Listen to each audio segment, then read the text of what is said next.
Ya, baik. Ya, ya, terima kasih Bapak Faruk Afandi telah memberikan satu pemahaman yang komprehensif berkaitan dengan teori perkembangan kecerdasan ya. Dan setelah ini nanti kita akan melanjutkan. Ternyata sejak zaman Nabi itu, Nabi telah mempraktekkan apa yang hari ini tadi disampaikan tentang kecerdasan majmuk. Beberapa sahabat terdekat, bahkan ketika usia masih kecil atau belasan itu sudah ditunjuk oleh Nabi, diberikan tugas-tugas yang luar biasa besar. Karena itu saya undang narasumber kita berikutnya, Ibu Hajah Hadijah. Assalamualaikum, Ibu Hajah Hadijah. Sudah di forum Zoom. Oh, alhamdulillah. Ya. Saya sebelum beliau memberikan materi, saya akan kenalkan dulu profil beliau. Saya akan share dulu materi profil biru secara singkat.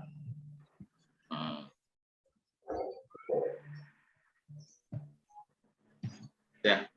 Bapak Ibu yang berbahagia, narasumber kita berikutnya adalah Ibu Hajah Siti Hadijah Al-Hafidhah. Beliau menyelesaikan studi mulai dari MI, MTS MA di Banat NU Kudus, kemudian lanjut di Pesantren Tahfidz Jamul Quran. Kemudian beliau juga mendirikan satu yayasan, Yayasan Hadijah Center. Nah, yang spesial, Ibu Hajah Hadijah ini sekaligus sebagai Direktur Eduwisata Mawaddah. Jadi di pesantren entrepreneur Al-Mawaddah ini ada banyak pembelajaran. Sudah muncul, Pak Ibu?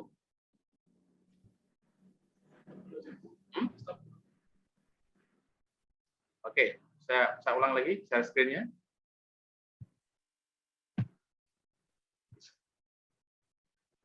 Ya, sudah muncul ya. Nah, jadi beliau Ibu Hajah Hadijah ini ada Direktur Eduwisata Mawaddah yang berada di Pesantren Entrepreneur Mawaddah Wonosojo, dan dengan kegiatan eduwisata yang sudah berjalan sejak tahun 2013 ini, beliau terpilih atau mendapatkan penghargaan sebagai Santripreneur Award tahun 2018. Aktivitas beliau selain mengajar dan aktif berikan pelatihan seminar motivasi di banyak kampus-kampus di Indonesia adalah sekaligus menjadi pembimbing haji dan umroh. Berikutnya kita lihat profil singkat beliau.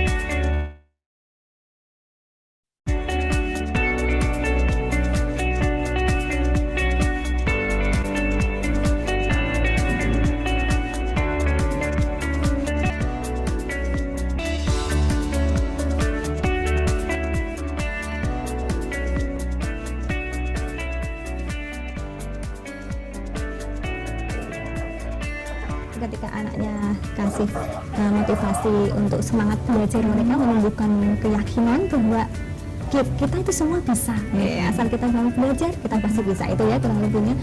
Ibunya juga ketika kami kasih motivasi parenting, smart parenting.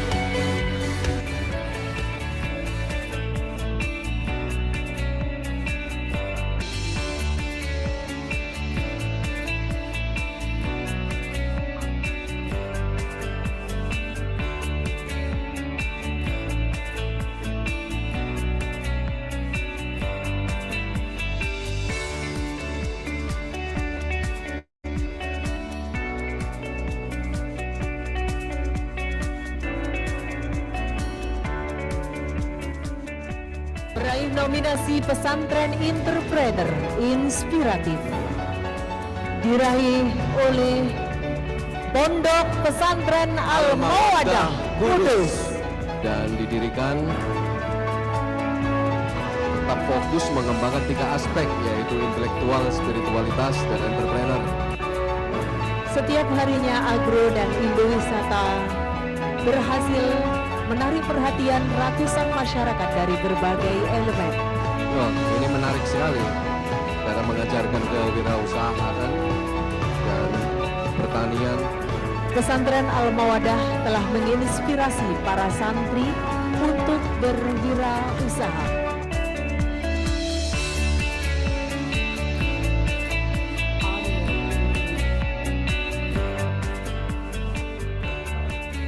Siti Khotijah, silakan untuk dapat naik ke atas panggung.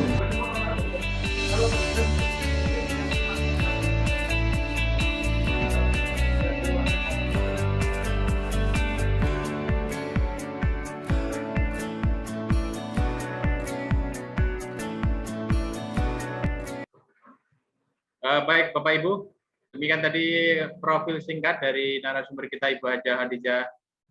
Maka berikutnya waktu saya persilakan beliau untuk memberikan materi berkaitan dengan multiple intelligence research ala Rasulullah, mendidik dengan cinta. Kami persilakan. Assalamualaikum warahmatullahi wabarakatuh.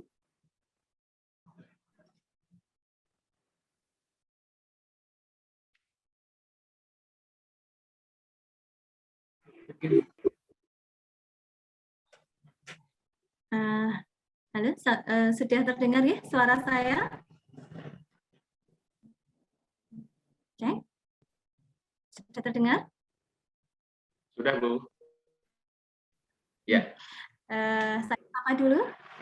Terima kasih Pak Sofyan sebelumnya karena saya sudah diberikan waktu untuk menyapa Bapak Ibu guru hebat dari beberapa sekolahan juara, calon-calon sekolah juara. Pada siang hari ini saya menjadi pemateri kedua setelah Bapak Faruk Afandi. Saya sapa juga Bapak Faruk Afandi. Selamat siang Bapak, semoga sehat selalu. Pada pagi hari ini, siang ya, siang, saya punya kesempatan untuk memberikan materi tentang multiple intelligence ala Rasulullah. Jadi sebelum beberapa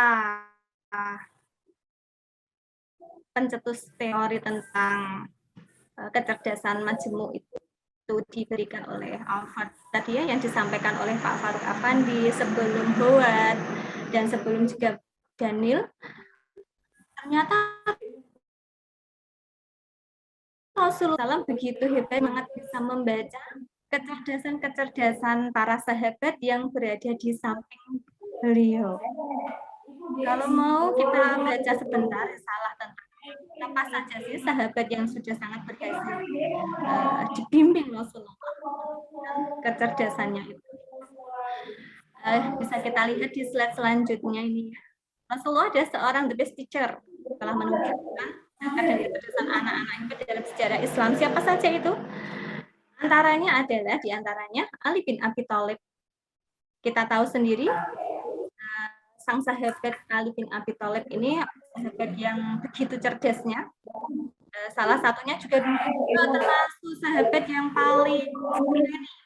Kenapa saya bisa bilang begitu? Karena waktu Rasulullah ingin berhijrah ke Madinah, sahabat Ali bin Abi Thalib ini adalah sahabat yang dipilih, ditunjuk Rasulullah untuk menggantikan posisi Rasulullah yang berada di dalam rumah yang sedang dikepung oleh beberapa kaum kafir Quraisy. Dan kita bisa membayangkan betapa hebatnya dan betapa beraninya anak kecil yang waktu itu ya usia Ali bin Abi Thalib mungkin sekitar 10 tahunan atau 11 tahunan. Itu berani menggantikan Rasulullah di posisinya di dalam rumah yang saat itu sedang dikepung oleh banyak kaum kafir Quraisy yang ingin membunuh Rasulullah. Hebatnya Ali bin Abi Thalib, dan itu adalah berkat bimbingan Rasulullah. Kita juga melihatnya ada lagi sahabat Zaid bin Sabit umur 13 tahun. Kita ingat Zaid bin Sabit adalah salah satu sahabat yang menulis wahyu yang Allah turunkan untuk Rasulullah Muhammad SAW. Zaid bin Sabit ini terkenal sangat cerdas sekali. Ketika Rasulullah melihat dan tahu kecerdasan Zaid bin Sabit ini dalam paling tidak dalam mengingat sesuatu, akhirnya Rasulullah memberikan perintah kepada Zaid bin Sabit untuk mempelajari beberapa bahasa agar Rasulullah bisa terbantu untuk menggali diploma antara Islam dan ahli waktu itu dengan dunia luar ya. Dan Rasulullah sangat tercengang ketika dengan singkatnya bisa menguasai banyak bahasa dan akhirnya dengan mudah menjalin kerjasama dengan dunia luar. Keren. Dan waktu itu Zaid bin Sabit usianya belasan tahun, tidak lagi sudah 20 tahun lebih. Nah, ini kehebatan Rasulullah sekali lagi karena melihat atau mengetahui betapa kecerdasan masing-masing sahabat itu ada di mana dan beliau menunjuknya langsung, beliau juga mengasahnya. Kita tidak lupa juga dengan sahabat Usamah bin Zaid. Usamah bin Zaid ini cerdas. Saya lanjutkan ya, ini bisa selanjutnya. Nah, Usamah bin Zaid ini cerdas dan berani. Beliau ini di usia 14 tahun, beliau ikut dalam perang Fathul Makkah, pembebasan kota Makkah. Nah, di usia 14 tahun, kalau untuk anak sekarang kira-kira sudah berani apa ini? Nah, kalau di zaman Rasulullah itu sudah sangat keren sekali, karena Usamah bin Zaid sudah berani ikut pertempuran dalam pembebasan kota Makkah. Dia juga termasuk sahabat yang sangat cerdas. Ini terbukti ketika umur 12 tahun, Rasulullah menunjuk Usamah bin Zaid itu sebagai dewan pertimbangan dalam pengungkapan kasus waktu itu difitnahnya Sayyidatina Aisyah. Waktu itu ya, Bapak Ibu pasti sudah mendengar kisah ini, kasus difitnahnya Ibu Sayyidatina Khadijah. Waktu itu Rasulullah sangat galau ya, karena istri tercinta kok difitnah melakukan hubungan yang terlarang. Nah, tapi Rasulullah tidak begitu saja. Rasulullah akhirnya membentuk dewan pertimbangan untuk mencari fakta apakah ini benar atau tidak. Dan salah satu dewan pertimbangannya Allah menunjuk sahabat Usamah bin Zaid. Waktu itu usia beliau itu 12 tahun. Nah, itu keren sekali. 12 tahun saat ini mungkin kelas 7 ya Bapak Ibu. Kelas 7. Nah, kelas 7 sudah dijadikan dewan pertimbangan, itu keren sekali. Dan itu pastinya Rasulullah memilih itu tidak tanpa alasan. Rasulullah sudah sangat melihat dan sudah sangat tahu kecerdasan masing-masing sahabatnya. Nah, Bapak Ibu sekalian, kita akan ganti slide ini. Rasulullah begitu sangat pintar dalam membaca kecerdasan masing-masing sahabat yang berada di sekitarnya. Kenapa bisa begitu? Kami yakin dan kita semua pasti yakin Rasulullah melakukan itu dengan penuh cinta, dengan penuh rasa, dan pasti membimbingnya juga dengan segenap hati. Nah, sekarang saya akan mengajak Bapak Ibu bagaimana ketika kita hari ini membimbing dengan hati, mengajar anak dengan penuh cinta, itu ada beberapa teori yang bisa kita lakukan, yang sederhana, tapi sangat mudah dilakukan. Yang pertama ini Bapak Ibu, mendidik dengan cinta, mendidik dengan hati, bisa kita lakukan ketika kita memposisikan anak-anak itu benar-benar belajar itu dalam keadaan senang dulu.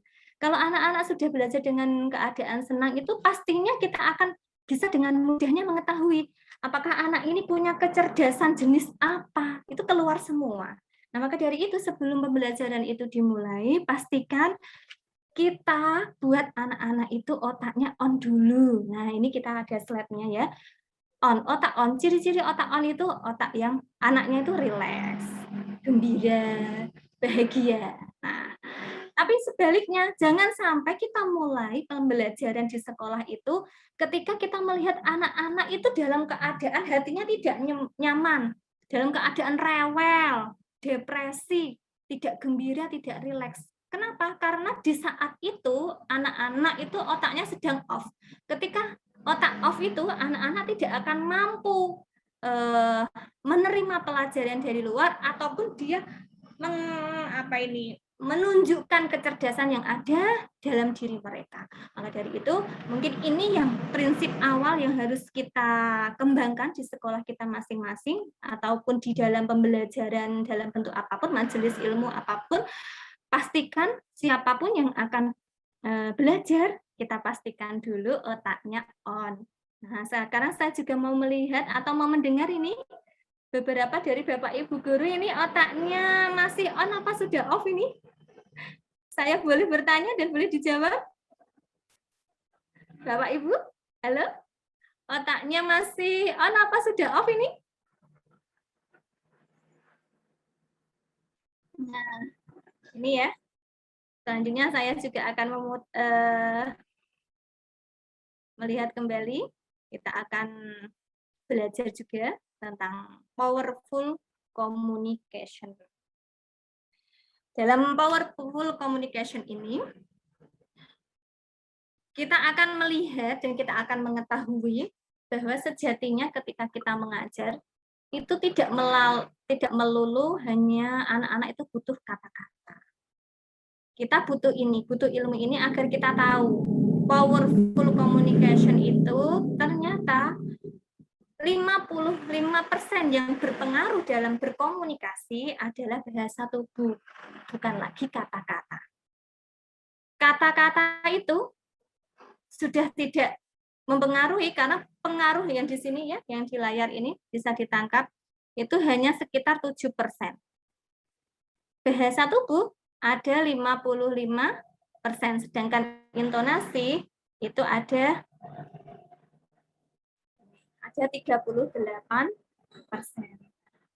Nah, untuk ini bisa kita jadikan tips Bapak Ibu, tips untuk bagaimana ketika kita nanti menasihati anak didik kita ataupun putra-putri kita, itu ketika dinasihati langsung bisa melakukan atau mau melakukannya.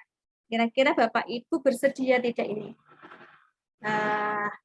Anak-anak sekali dinasihati langsung mau melakukannya. Gimana? Mau apa tidak ini? Mau, Bu. Mau ya. Ini Bapak Ibu sudah mulai capek kayaknya ya ini. Enggak, semangat, Bu. Tetap semangat gitu.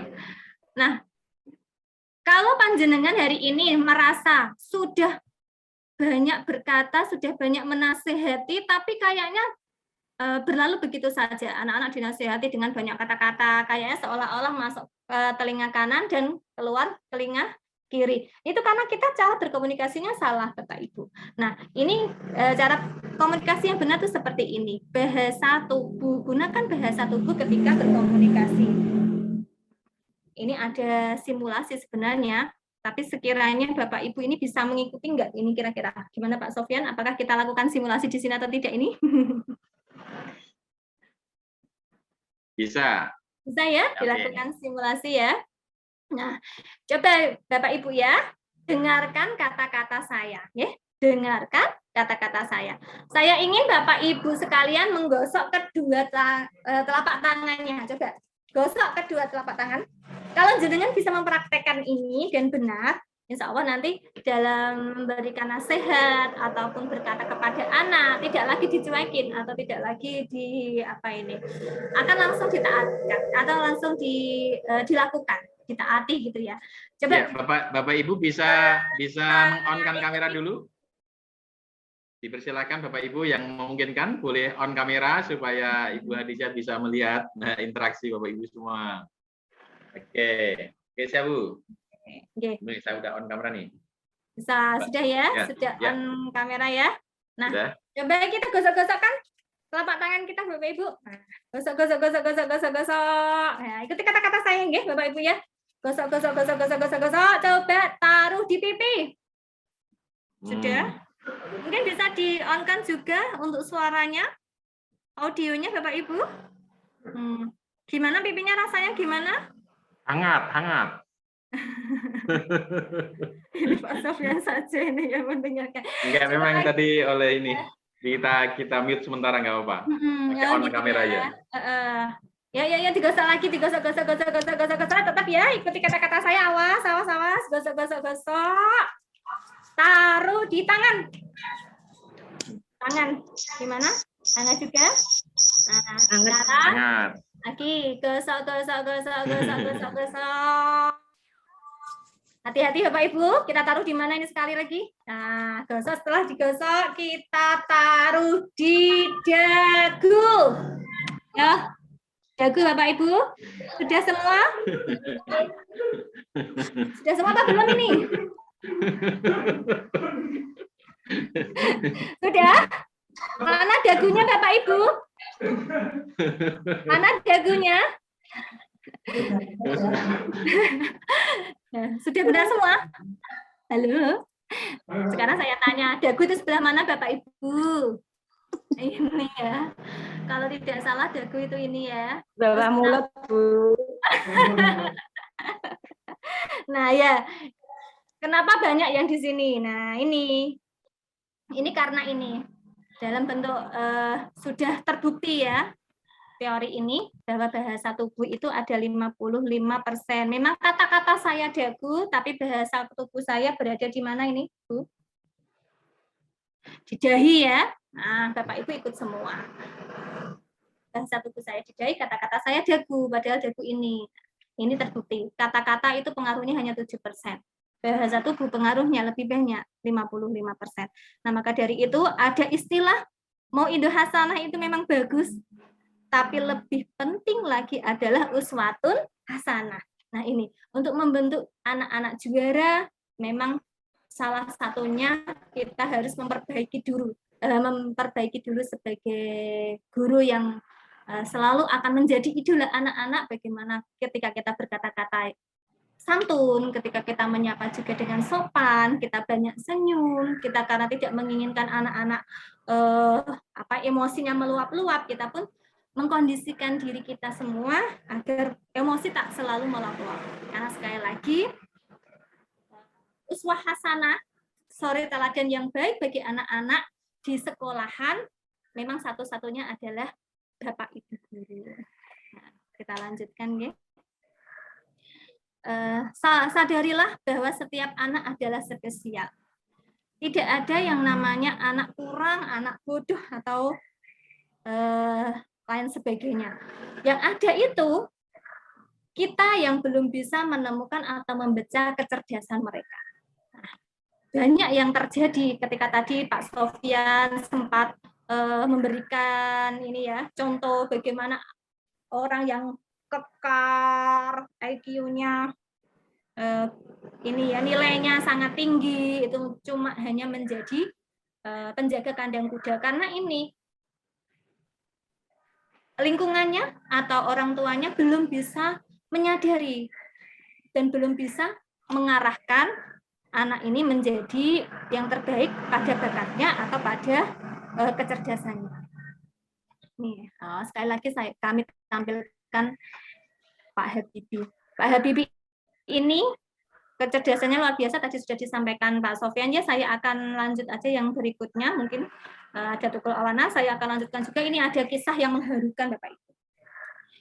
Kisah ini terjadi di Jepang, jadi ada anak, namanya Hi Ahli, seorang pianis, dia ini dilahirkan oleh seorang ibu yang sangat hebat, bagaimana tidak?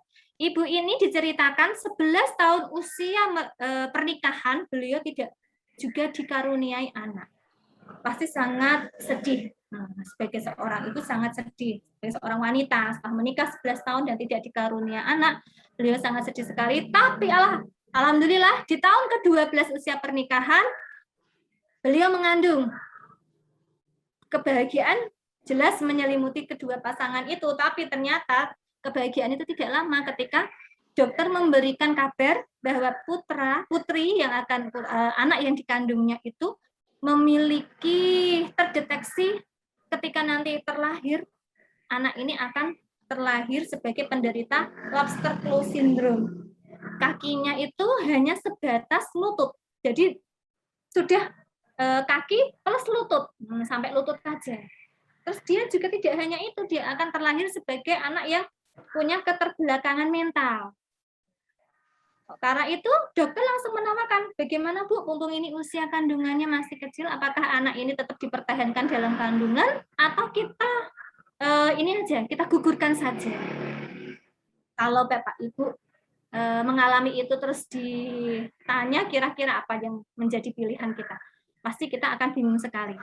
Dan ibu ini karena sudah lama sekali mengidam-idamkan adanya putra di antara mereka, akhirnya beliau bilang, dokter, karena ini amanah dari Tuhan yang sudah ditaruh di rahim saya, maka saya akan merawatnya, dan kalau Tuhan mengizinkan dia terlahir di bumi, saya akan juga merawat dia apapun yang terjadi atau apapun keadaan dia. Dan benar, di usia kandungan 9 bulan, akhirnya saatnya bayi yang dalam rahim itu dilahirkan, akhirnya dilahirkan, dan benar apa yang dikatakan dokter, anak itu benar-benar terlahir tanpa kaki, karena kaki sudah plus lutut, atau tanpa lutut ya, bahkan ya, di kaki itu ada. Terus beliau, anak ini juga terlihat dari sejak kecil itu bisa terlihat kayak anak, kalau kita bilangnya mungkin kayak anak idiot gitu ya. Tapi ibu itu tetap semangat dan memberikan nama yang terbaik. Dia pilihlah nama Hi Ahli. Kalau arti kata Indonesianya Hi Ahli adalah bidadari yang cantik. Mungkin video ini semoga bisa diputar. Saya lanjutkan. Nggak bisa ya? Kalau nggak bisa diputar, singkat cerita, karena dengan kesabaran ibu yang luar biasa ini, Hi Ahli akhirnya dibimbing sendiri oleh ibunya, dan ibunya sadar kalau Hi Ahli ini tidak akan bisa seperti anak-anak lain sekolah di tempat-tempat yang seperti tempat sekolah anak-anak normal yang lain. Akhirnya ibu itu memutuskan untuk membimbing sendiri, untuk mendidik sendiri putrinya ini, Hi Ahli ini di rumah dengan ketelatenan, dengan penuh cinta dan sepenuh hati itu. Akhirnya ibunya melihat Hi Ahli ini ada bakat yang luar biasa, bakatnya yaitu di musik, dan utamanya itu di permainan piano. Akhirnya karena ibunya melihat dia punya bakat itu, didatangkanlah guru les piano untuk mengajari Hi Ahli. Padahal Hi Ahli ini jari-jarinya hanya 2 loh Bapak Ibu. Kita aja yang jari-jarinya 10 belum tentu ya bisa main piano. Nah, Hi Ahli ini jari kanannya hanya 2, jari kirinya hanya 2. Itu dia sudah sangat bisa bermain piano. Dan karena kehebatan, lagi-lagi kehebatan dan keuletan ibunya tadi, Hi Ahli sekarang sudah sangat menjadi orang hebat. Dia mengeluarkan album bertitel Hi Ah, a Pianist with 4 Fingers. Hi Ahli seorang pemain piano dengan hanya 4 jari-jari. Dia juga mengadakan konser piano di berbagai negara seperti Jepang, Amerika, Kanada, Cina, Inggris, Singapura, bahkan dia juga pernah datang di Indonesia, tepatnya di Bali. Itu. Karena keistimewaannya dia diangkat menjadi warga kehormatan. Nah, ini Bapak Ibu, bagaimana kita sangat melihat anak yang secara fisik terlihat sangat kurang, tidak normal, tapi oleh didikan seorang ibu yang penuh cinta dan dengan sepenuh hati itu, anak yang terlihat fisiknya sangat kurang ternyata bisa memberikan sesuatu atau bisa menjadi anak yang istimewa, tentu di bakat mereka atau di kecerdasan mereka masing-masing. Setelah itu semua, jangan tinggalkan tentang gunakan keajaiban kata-kata Bapak Ibu. Kata-kata yang keluar dari mulut kita sebagai orang tua atau sebagai guru bagi anak adalah bermakna doa, bermuatan doa bagi anak-anak. Maka dari itu hati-hati dengan kekuatan kata-kata. Saya akan sebelum mengakhirinya ini, karena waktunya sudah ini ya, sudah sangat, waktunya sudah singkat sekali, saya akan bercerita tentang kisah Syekh Dr. Abdurrahman As-Sudesi. Nah, ini gunakan keajaiban kata-kata. Saya akan cerita fakta, cerita tentang yang ada, tentang bagaimana kata-kata itu sangat berpengaruh pada anak-anak kita. Ada seorang ibu di Arab mau kedatangan tamu. Kalau orang Arab itu kalau mau kedatangan tamu itu biasanya memang mereka mengadakan jamuan makan yang luar biasa, dan ibu itu memotong seekor kambing untuk dijadikan jamuan. Kalau Bapak Ibu sekiranya mau kedatangan tamu biasanya menjamu dengan apa? Kalau ibu di Arab itu menyembelih kambing. Kalau Bapak Ibu menyembelih apa ini? Nah, ibu di Arab itu menyembelih kambing miliknya satu-satunya. Terus akhirnya disembelih dan dimasak sendiri. Seharian dimasak sendiri menjadi banyak menu, dan akhirnya ditata. Setelah selesai ditata di meja makan. Setelah selesai tamunya datang, tinggal nunggu tamunya datang.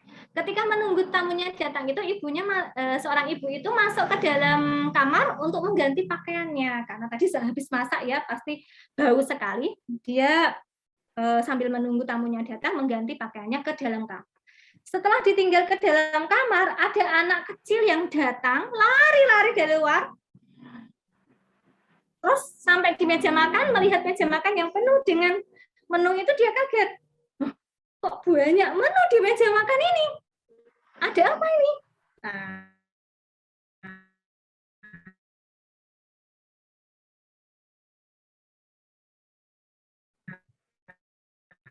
Dia langsung itu dia ingat di terakhir itu dikasih tabur-taburan. Ada yang ngasih taburan garam, ada yang ngasih taburan merica bubuk gitu ya, Ibu ya, Bapak Ibu. Terus langsung dia berpikir, nah hidangan ini saya akan kasih taburan. Langsung tanpa berpikir panjang dia ambil pasir di luar, karena di Arab pasirnya itu kan halus sekali ya. Ambil pasir di luar. Setelah itu langsung pasir yang ada di luar digenggam tadi ditaburkan ke semua makanan yang ada di atas meja. Bisa kita bayangkan, semua makanan yang seharian dimasak tadi sudah penuh dengan pasir. Sudah tidak bisa dimakan tentunya. Setelah itu, setelah dia selesai menebarkan pasir itu, ibunya selesai dari ganti baju. Kaget luar biasa. Kenapa?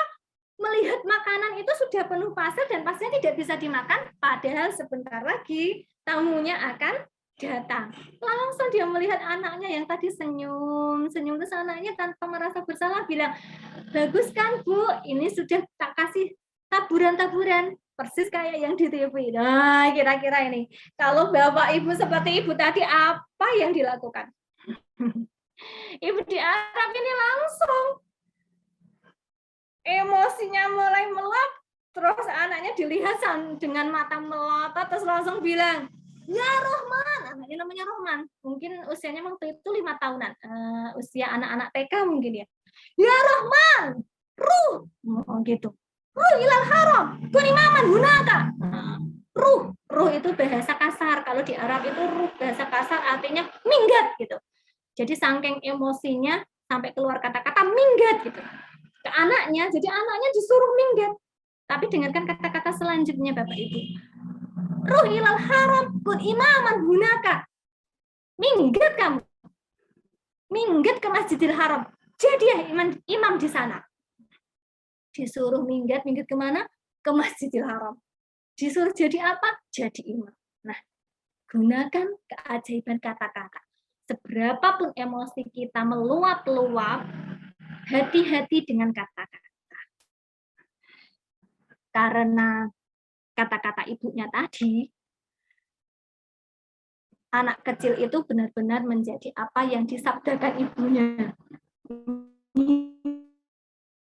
Minggat ke Masjidil Haram, jadi imam di sana. Itu adalah masa kecil dari Syekh Dr. Abdurrahman As-Sudesi, imam besar Masjidil Haram. Beliau benar-benar sekarang sampai hari ini menjadi imam besar Masjidil Haram. Semoga kita semua diberikan kemudahan, kesehatan, kesempatan untuk dipanggil Allah, bisa ziarah menjadi salah satu makmum dari imam besar Syekh Dr. Abdurrahman As-Sudais. Mungkin sementara itu ya Pak Sofyan ya, karena ini waktunya sudah jam 11.27. Saya kembalikan mungkin sepenuhnya kepada Pak Sofyan untuk dibuka kembali sesi tanya jawab atau bagaimana? Ya, baik. Ya, terima kasih kepada Ibu Hadijah telah memberikan luar biasa, ini banyak inspirasi yang kita dapatkan hari ini, menunjukkan bahwa ternyata konsep kecerdasan majmuk itu, meskipun tadi disampaikan perkembangan teorinya oleh Bapak Farouk Afandi adalah baru di abad 20 ini, tapi ternyata Rasul baginda Nabi Muhammad SAW telah mempraktekkan itu kepada sahabat-sahabat beliau terdekat, terutama yang masih anak-anak ya. Sekali lagi saya sebut anak-anak itu karena data yang dimunculkan Ibu Hadijah itu usianya kan belasan, bahkan ada yang 9 tahun, ada 13 tahun. Tidak terbayang bagaimana Nabi memiliki kecerdasan yang luar biasa sehingga berhasil menunjuk anak-anak muda yang hebat itu sehingga memegang satu peranan yang luar biasa. Dan ini meneguhkan kita semua bahwa kita lebih layak untuk melanjutkan apa yang telah dimulakan oleh Rasulullah, bahwa setiap anak memang harus ketemu bakat, kecerdasan, minatnya, sehingga mereka akan tumbuh menjadi orang-orang hebat.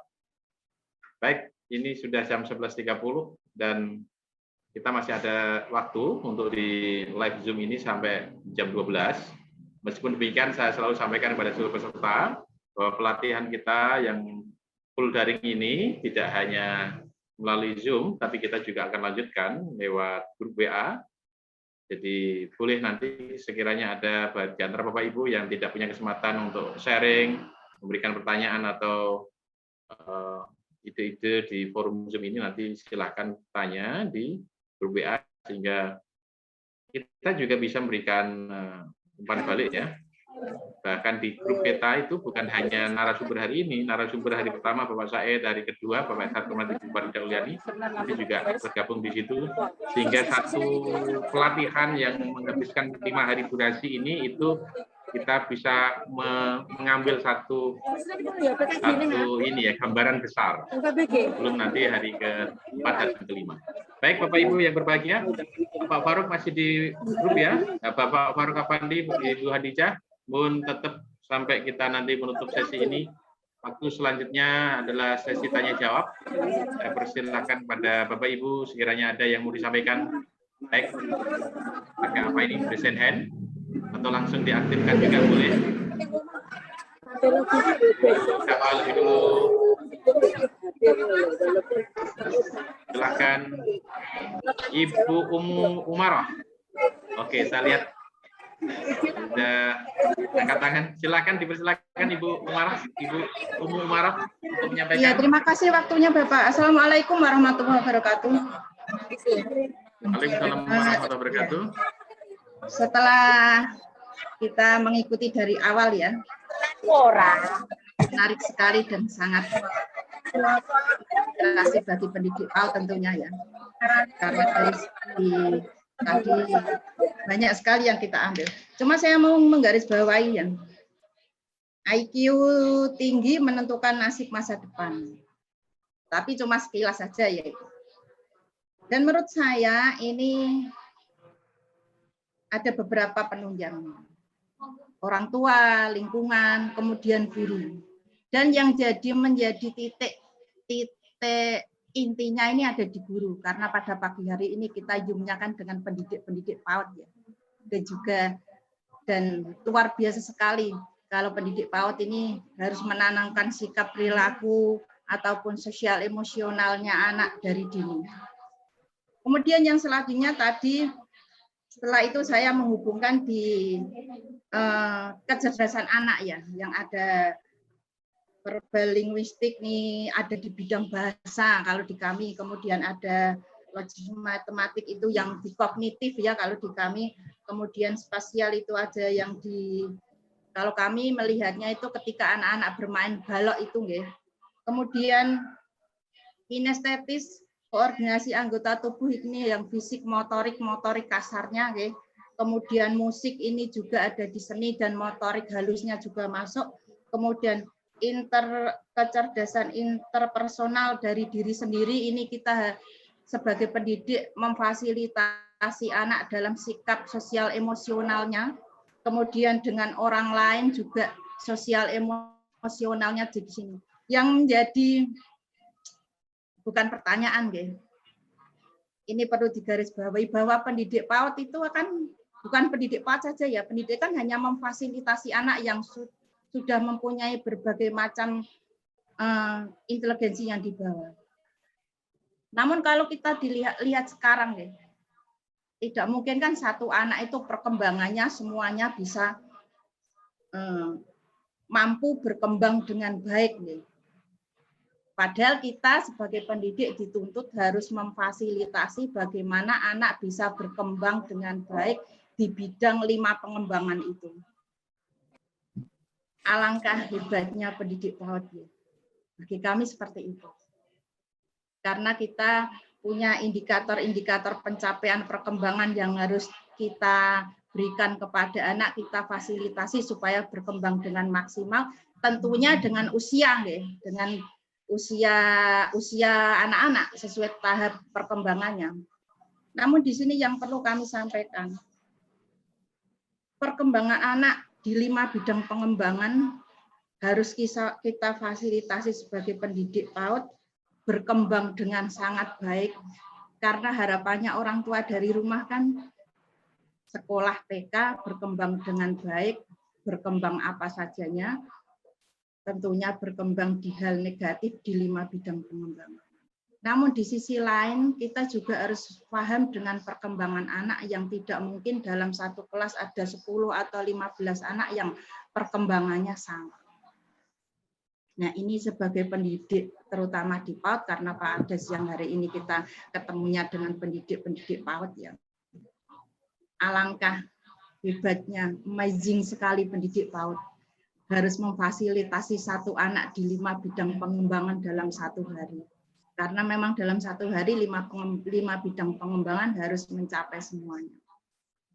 Dan perkembangan anak, intelijensi anak kan beda-beda. Menurut narasumber Bapak Ibu yang sudah hadir di sini, bagaimana seperti ini? Kita harus dipacu supaya 5 bidang pengembangan harus berkembang dengan maksimal, padahal anak ini kan beda-beda intelijensinya. Dan yang lebih menarik lagi, pendidik PAUD itu sepertinya luar biasa sekali. Pasti bisa. Ya, itu luar biasa. Ya. Terima kasih Bapak. Terima kasih Ibu Umu Umarah. Ini satu statement yang menguatkan kita. Inilah kenapa sejak awal judul pelatihan kita kasih nama pengembangan PAUD para juara. Dan itu yang kita gunakan adalah satu inovasi pembelajaran berbasis multiple intelligence. Saya sampaikan juga kepada seluruh peserta Bapak Ibu bahwa penerapan inovasi pembelajaran berbasis multiple intelligence atau kecerdasan majmuk ini bukan satu yang baru ya, sudah sejak tahun 90-an sudah diuji coba di banyak lembaga. Nanti juga di grup-grup akan saya sampaikan beberapa sekolah yang sudah menggunakan teknik dan tool yang sama dan mereka terbukti luar biasa. Jadi paling tidak nanti di program ini Bapak Ibu akan kita bekali satu perangkat untuk mengidentifikasi masing-masing anak dengan cara yang sangat mudah dengan tingkat akurasi yang mendekati 100%. Tapi karena ini narasumber kita adalah Bapak Farouk Afandi dan Ibu Hadijah, nanti saya tetap memberikan kesempatan kepada beliau di hari keempat dan hari kelima. Nanti saya akan masuk ke bagaimana cara mengetahui setiap anak jenis kecerdasannya, dan tentu saja itu nanti kita dahului. Sebelum ke anak masing-masing kita nanti akan ketahuan, akan kita mengidentifikasi jenis kecerdasan kita. Misalnya kemarin juga sudah disinggung antara modalitas bahasa ya, cara orang menerima informasi itu ada visual, ada auditori, ada kinestetik. Nah, besok masing-masing peserta akan mengetahui dengan cara yang mudah apa dominasi modalitas bahasa atau informasi yang masuk. Baru setelah masing-masing guru mengetahui, baru nanti kita terapkan ke anak. Begitu juga berbagai jenis kecerdasan sebelum kita terapkan ke anak didik, itu nanti pertama kali adalah kepada para guru. Jadi sistem pendidikan terbaik adalah menyesuaikan cara guru mengajar dan cara murid belajar. Baru dari dua komponen itu akan ketemu sistem pembelajaran yang efektif.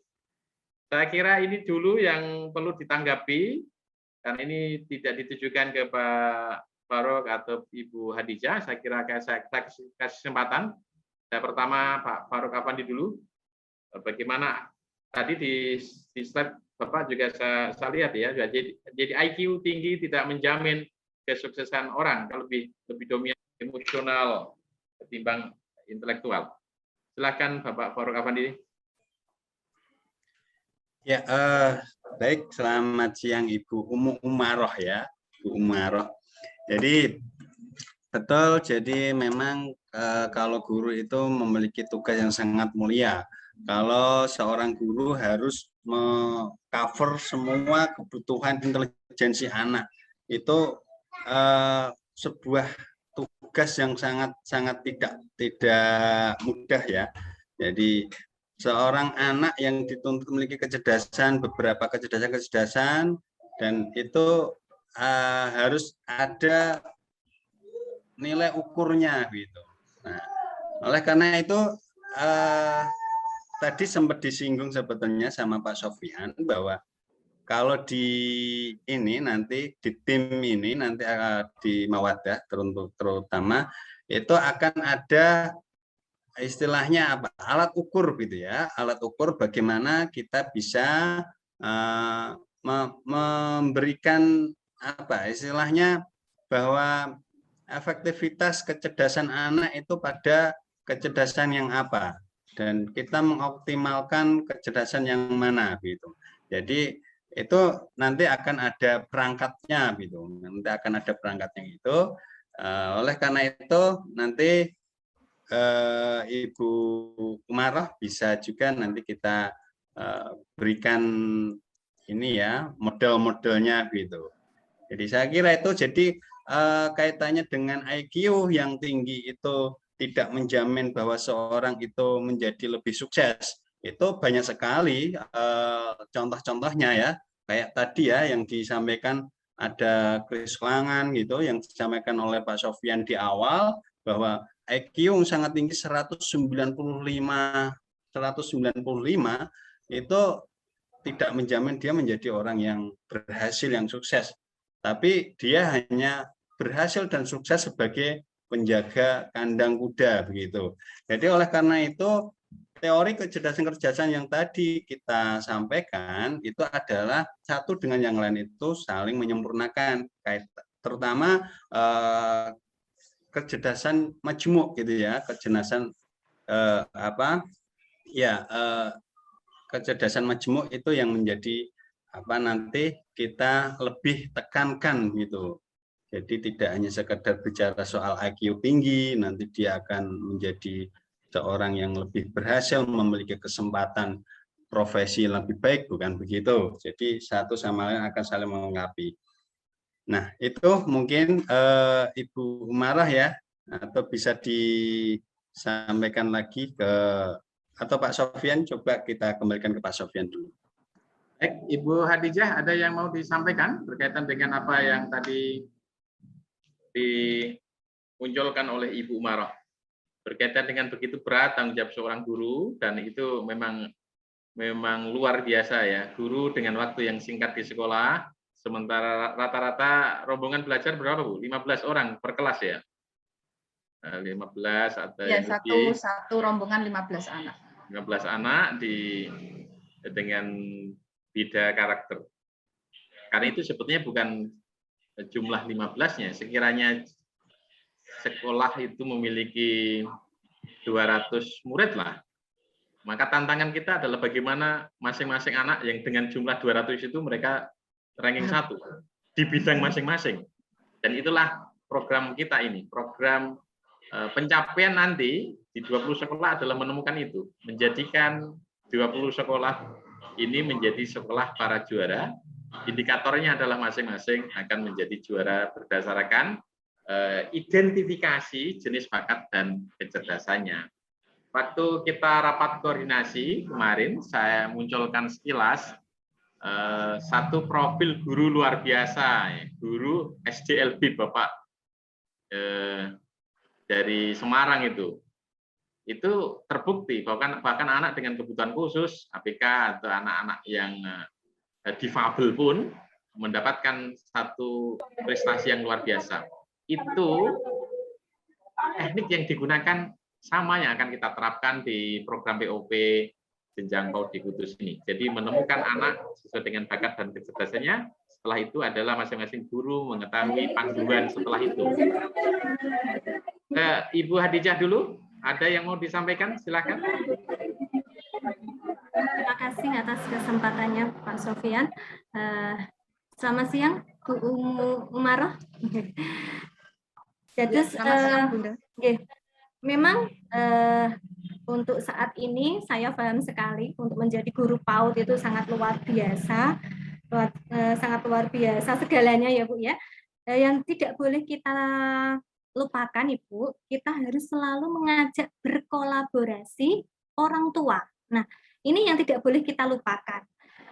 Untuk menjadi sekolah juara itu kita tidak bisa berdiri sendiri tanpa bantuan atau kerjasama dari pihak keluarga, karena sekali lagi lingkungan itu sangat menentukan. Sedangkan kalau kita mau berhitung, anak-anak berada di sekolah itu mungkin sekitar 5 jam gitu. Dalam sehari itu 5 jam gitu. Jam 7 sampai jam 12 mungkin ya sekolahnya ya Bu ya. Sampai jam 10 ini malah. Oh, sampai jam 10. Jadi kalau kita mau berhitung tentang waktu, sehari itu 24 jam, waktu anak itu sangat sedikit ketika bersama Bapak Ibu guru di sekolah. Lebih banyak waktu anak itu di rumah bersama orang tua mereka.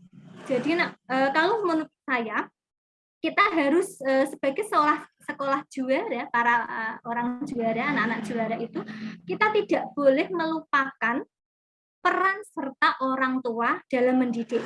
Dan ini bisa kita berikan mindset kepada orang tua untuk open mind, untuk mulai terbuka, untuk mulai sadar bahwa mendidik itu tidak selalu hanya dari pihak sekolah, tugas seorang guru. Jadi guru, ya itu tugas guru di sekolah, tapi ketika di rumah itu adalah tugas orang tua. Dan itu memang karena sifatnya kerjasama, jalinan komunikasi harus selalu ada. Dengan begitu kita akan dengan lebih mudah menemukan kecerdasan anak. Nah, karena itu tadi ya, waktu anak di rumah itu lebih banyak ketimbang di sekolah.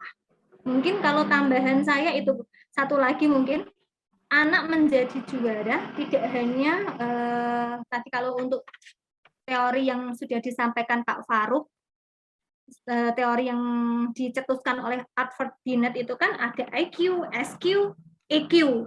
Jadi tidak selamanya anak itu yang EQ-nya kurang, itu kurang semua di SQ atau EQ. Itu pasti mereka di salah satunya akan menonjol.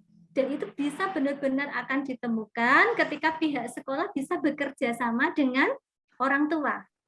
Mungkin itu yang bisa menjadi tambahan kami. Jadi sekiranya seperti itu nanti beban berat Bapak Ibu sekolah, Bapak Ibu guru di sekolah dalam menemukan kecerdasan anak, dalam membuat anak bisa menjadi anak yang istimewa dan unggul, itu benar-benar bisa terbantu dan akan menemukannya dengan cepat. Mungkin itu.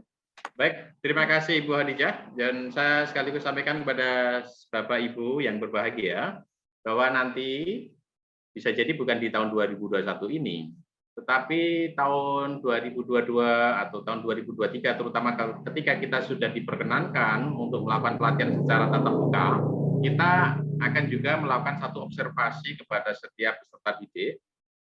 Pertama, identifikasi jenis kecerdasan, identifikasi perkembangan dan jenis kecerdasan, itu outputnya nanti adalah kita semacam ada satu laporan dalam bentuk full color gitu, masing-masing anak per orang.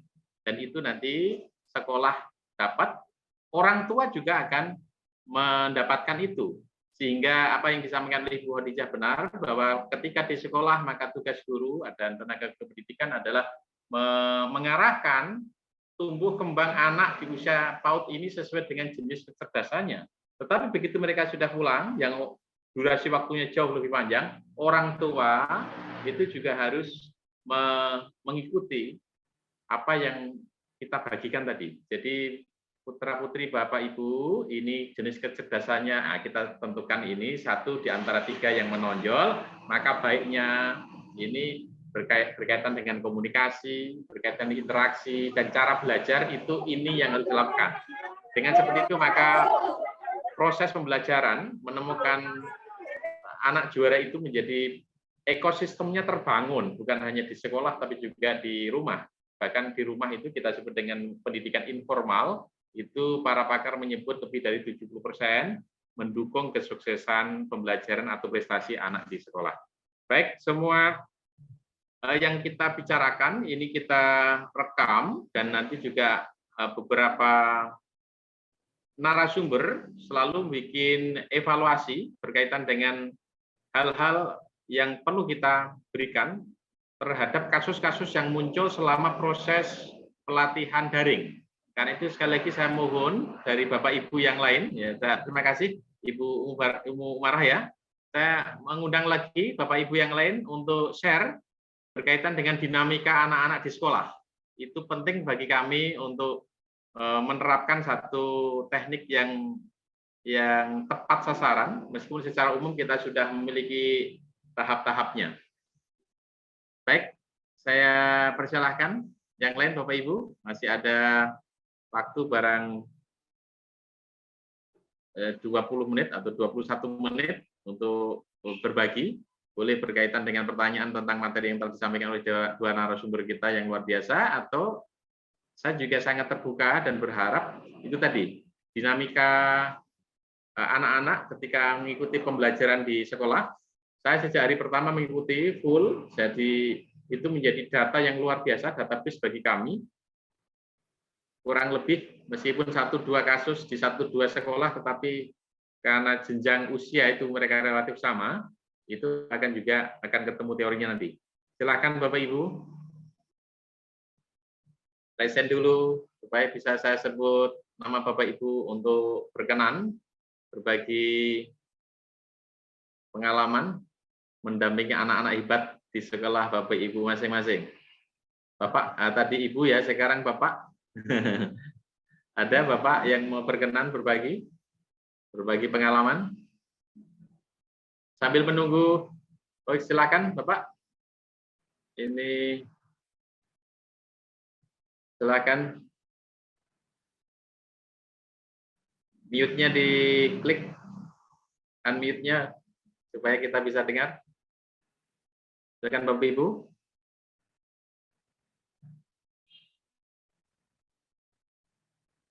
Ada yang resen?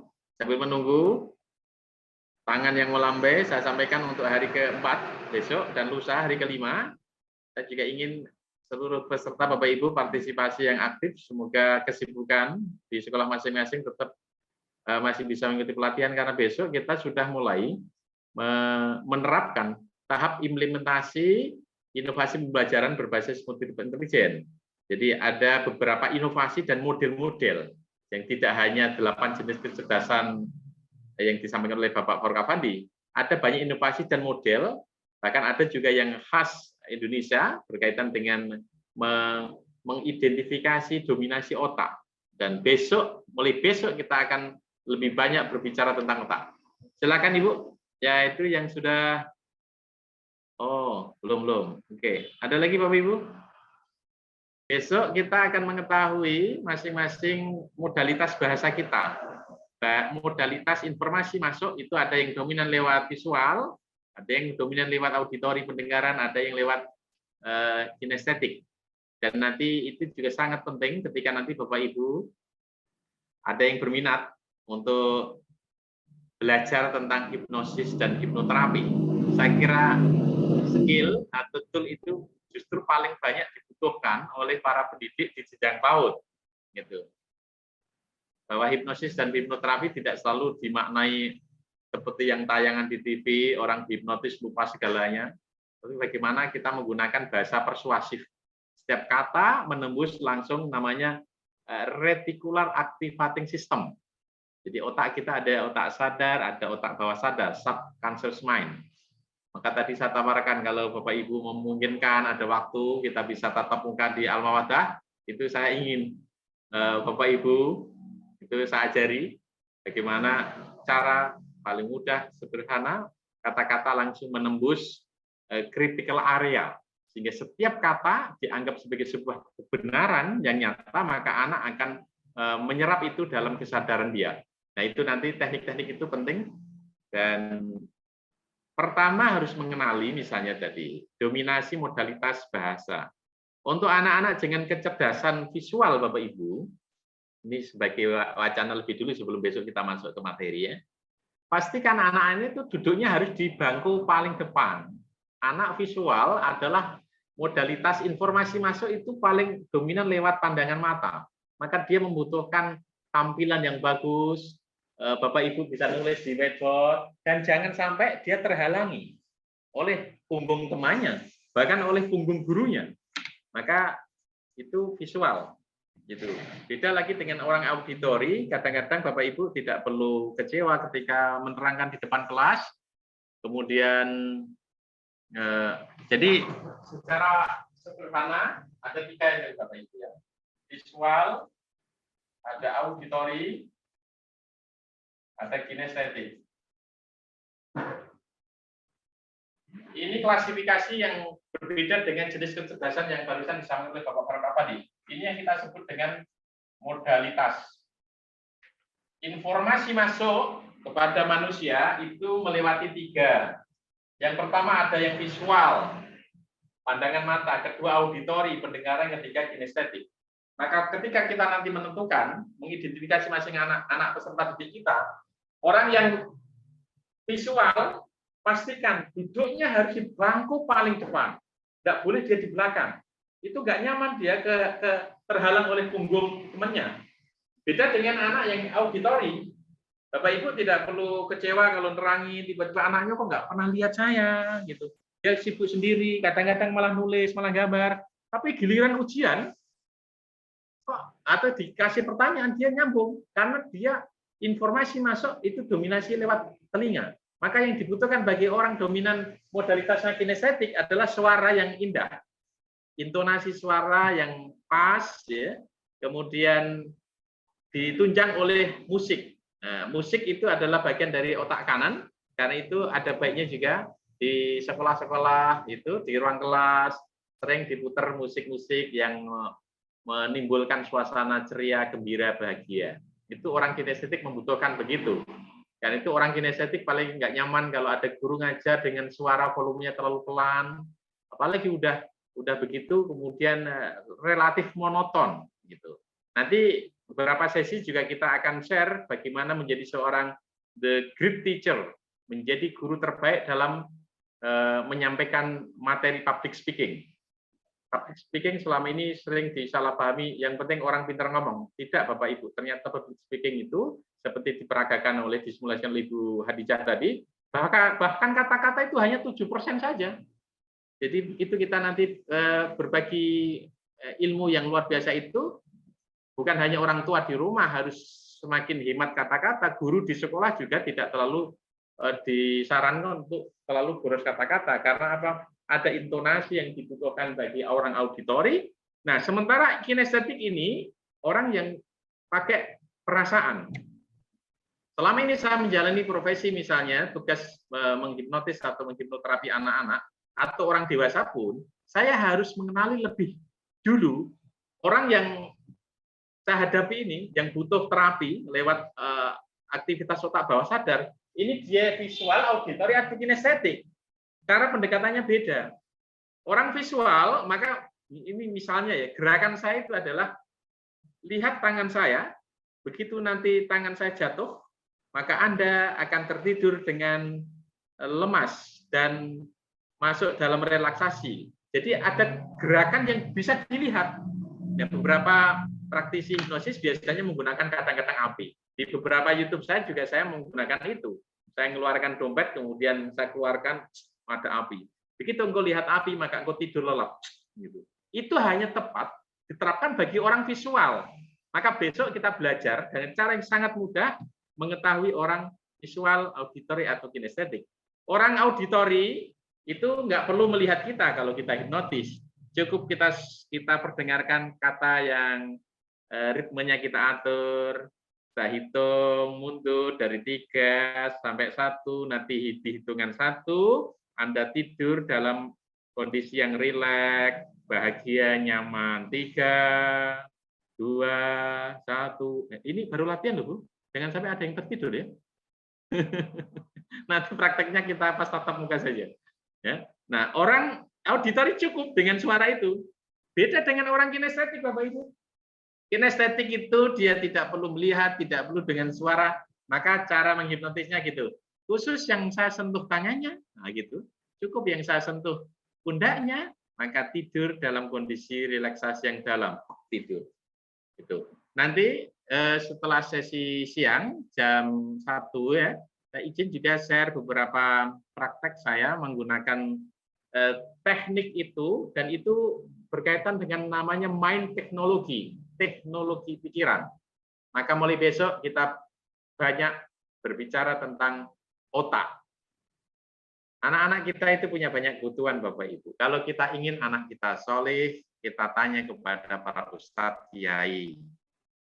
Kalau anak kita pengen sehat, kita konsultasi kepada para atlet ya, supaya punya aktivitas di fitness yang tepat. Tapi kalau kita ingin anak-anak kita, anak murid atau anak kandung, itu mereka jadi orang yang cerdas, maka kita bertanya kepada guru. Dan perangkatnya adalah otak.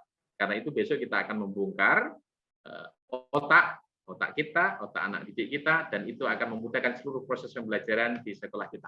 Baik Bapak Ibu, kita sudah sampai di jam 12, kurang 1 menit, ya, 1 menit untuk penutupan. Tetapi saya ingatkan pada seluruh peserta pelatihan POP bahwa pelatihan kita itu full 100% daring, dan itu menggunakan bukan hanya Zoom meeting kayak begini, tetapi akan tetap dilanjut di grup WA.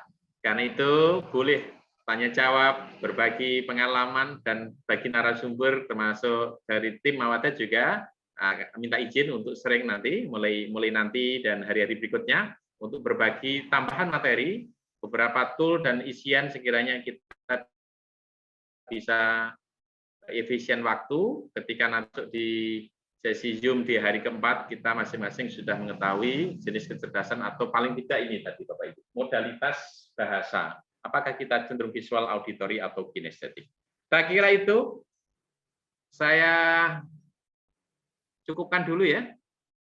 Sesuai dengan komitmen kita, untuk Zoom kita selesai di jam 12 karena saya tahu Bapak Ibu sudah sejak pagi mau bersamai anak-anak ibadah.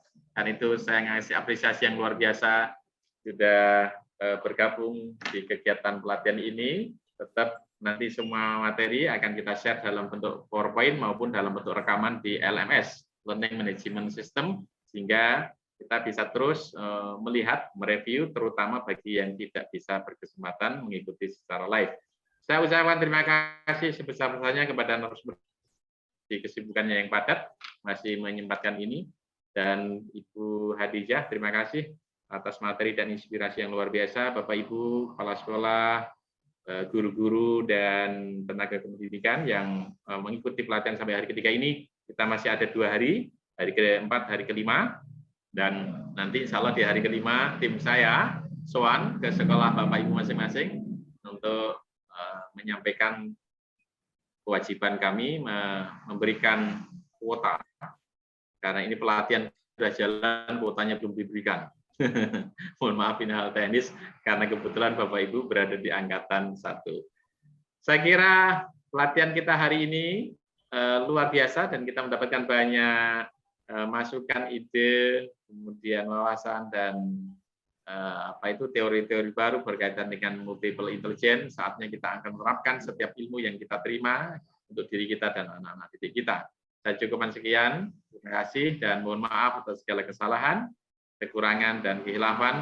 Akhirul kalam. Wassalamualaikum warahmatullahi wabarakatuh. Waalaikumsalam warahmatullahi wabarakatuh.